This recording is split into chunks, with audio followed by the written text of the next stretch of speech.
बिल्कुल देखिए, प्रदेश कांग्रेस अध्यक्ष बृजलाल खाबरी जी हैं और चूंकि फैसला बहुत महत्वपूर्ण आया है, बड़ा फैसला है, सभी पॉलिटिकल दल जो हैं ओबीसी को लेकर परेशान हैं, खींचतान कर रहे हैं, अपनी तरफ लाने की कोशिश कर रहे हैं। ऐसे में ये फैसला क्या कहता है? खाबरी जी क्या कहते हैं? जो फैसला आया है, सरकार से कहा गया है कि सरकार चुनाव कराए। एक तरफ ये भी है कि सरकार कहती है कि हम चुनाव कराएंगे तो ओबीसी का जो रिजर्वेशन दिया है वो उसके बिना कराएंगे।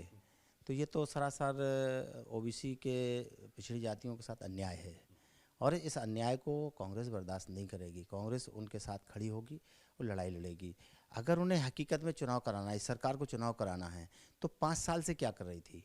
5 साल में आयोग भी बना लेती, पिछड़ा वर्ग आयोग बना करके गिनती भी करा सकती थी, ट्रिपल टेस्ट भी हो सकता था और समय पर चुनाव हो जाता, तो उनके हक और अधिकार मिल गए होते।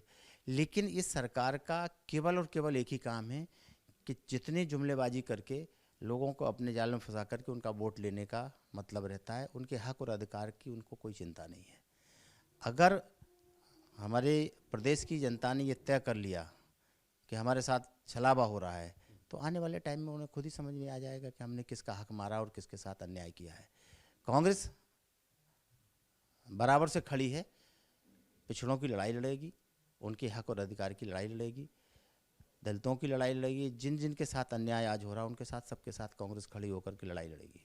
जिस आधार पर ये आरक्षण का फार्मूला लागू किया था सरकार ने, उसको लेकर बड़े सवाल उठ रहे हैं। रैंडम सर्वे पे किया था, आपने कहा पिछड़ा वर्ग आयोग अगर गठित होता और सर्वे होता उसके बाद तब नतीजे कुछ और अच्छे आते। नहीं तो ये तो प्रक्रिया है, संवैधानिक प्रक्रिया है। इस प्रक्रिया को तो इन्हें करना ही करना चाहिए था। लेकिन आज जो रैंडम रिजर्वेशन दिया है, तो ये रैंडम रिजर्वेशन के देने की मंशा यही थी कि हम इधर रैंडम रिजर्वेशन देंगे और एक साइड से दूसरे आदमी को कोर्ट भेज करके उसको लटका देंगे। इनकी स्पष्ट मंशा ये है कि बैकवर्ड को जो आरक्षण है वो ना दिया जाए, सामान्य और शेड्यूल कास्ट का रिजर्वेशन दे करके चुनाव करा दिए जाएँ, जो नितांत गलत हैं। एक बड़ी आबादी के साथ अन्याय होगा, हम उनके साथ खड़े हैं, हमारी कांग्रेस पार्टी उनके साथ खड़ी है। कांग्रेस पार्टी जब तक इनका पिछड़ों का हक नहीं मिल जाता है नगर निगम, नगर पालिका, नगर पंचायत में, तब तक उनके साथ खड़े होकर के लड़ाई लड़ेंगे। तो अध्यक्ष जी, आपको क्या लगता है आगे क्या तस्वीर बन रही है? अब चुनाव होगा इस महीने, यानी दिसंबर और जनवरी में होगा, या फिर आगे खिसक जाएगा अगर सरकार सुप्रीम कोर्ट जाती है तो? कि जो अभी तक की जो जानकारियां हैं, जो जी ने ट्वीट भी किया है कि सुप्रीम ट्वीट किया है और उन्होंने ये भी कहा कि मैं सुप्रीम कोर्ट जाऊंगा, लेकिन जो ट्वीट आया है योगी जी का, उससे तो ऐसा लगता है कि ये इस चुनाव को लिंगर ऑन करना चाहते हैं।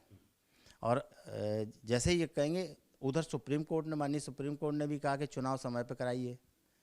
तो चुनाव कराने की एजेंसी तो सरकारी है। अगर सरकार पर दबाव बना सुप्रीम कोर्ट का तो चुनाव कराएंगे, लेकिन चुनाव कराएंगे कैसा? आरक्षण समाप्त करके सामान्य और एससी का रिजर्वेशन देकर के ये चुनाव करा देंगे। इससे बहुत बड़े हक और अधिकार मारे जाएंगे पिछड़ी जाति के, जो नितांत गलत है।